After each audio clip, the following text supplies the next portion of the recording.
Poetas del 60 surgió como, digamos, un libro en reconocimiento de una época sobre todo de escritores con los que nosotros tenemos bastante relación, hemos tenido bastante relación a lo largo de los últimos 30 o 40 años, en algunos casos, y entonces nos dimos cuenta de que era necesario dejar constancia de que había un grupo de escritores muy importantes en los años 60, antes de los novísimos, que habían hecho época y que, por elementos de tipo publicitario más potentes, como en su momento tuvieron los novísimos, quedaron un poco rezagados, a pesar de ser un grupo en el que hay escritores con premios nacionales, con premios nacionales de la crítica, Donais, en fin, todos los premios más importantes. Entonces, además, era un grupo también con el que nos identificábamos nosotros desde el punto de vista de qué se debe entender por un poema. Para nosotros, tanto para Alberto Torés como para mí, entendemos que el poema es un acto de creación y, por tanto, como acto de creación, es un acto que tú debes de cuidar, que debes de mimar, que debes de saber seleccionar palabras. La poesía es el lenguaje. Y, evidentemente, esto es algo que lo veíamos fundamentalmente en los poetas del 60. Pero también había otro elemento muy importante, y era que, sin caer en esa poesía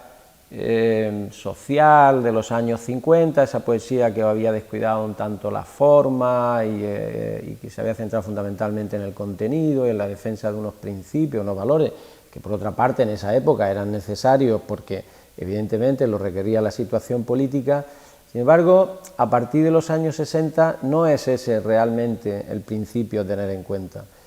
sino que realmente hay que volver, digamos, a la esencia de lo que es la intimidad, sin perder la esfera cívica, la esfera social, el ámbito, digamos, del poema como hecho literario. Y estos poetas recogen esto perfectamente. Conectando con el 27, conectando también con el Renacimiento y con autores del Siglo de Oro y con autores europeos, pues, como pueden ser, por ejemplo, autores griegos o autores ingleses, etc. Rapaun es uno de los más significativos, pero también hispanoamericanos, como por ejemplo César Vallejo, crean un tipo de literatura que va a ser posteriormente reivindicada, digo posteriormente cuando los novísimos pierdan fuelle en torno a mediados de los años 70, y a partir de ahí, digamos, es una poesía que hay que tener especialmente en cuenta. Nosotros con este libro, que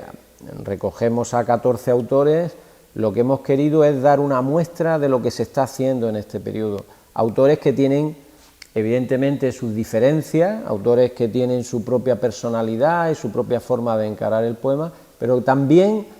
escritores que tienen puntos de vista comunes. Por ejemplo, el concepto este de neorromanticismo cívico que nosotros planteamos está presente en ellos. Está presente también el cuidado de la forma, el cuidado del lenguaje. Está presente, desde luego, una serie de autores que están en la tradición, que proceden directamente del Renacimiento, el Siglo de Oro, y que posteriormente se concentrarían más en el caso español, en la generación del 27, y autores como Pablo Neruda o César Vallejo en la tradición más de la literatura hispanoamericana. Y desde luego hay elementos también comunes en cuanto a la necesidad de que la vida sea llevada al poema. No la vida como un instrumento culturalista, como fue llevado posteriormente por los novísimos, la cultura per se, sino la vida como un elemento cultural. Y entonces, a partir de ahí, digamos que hubo una necesidad de reivindicar este grupo por cercanía personal hacia ellos, por cercanía sentimental hacia ellos, y sobre todo porque considerábamos que en los años 60 no era el grupo de los novísimos el que tenía que dar la imagen de los 60, sino que debía ser este grupo, esta promoción de poetas del 60.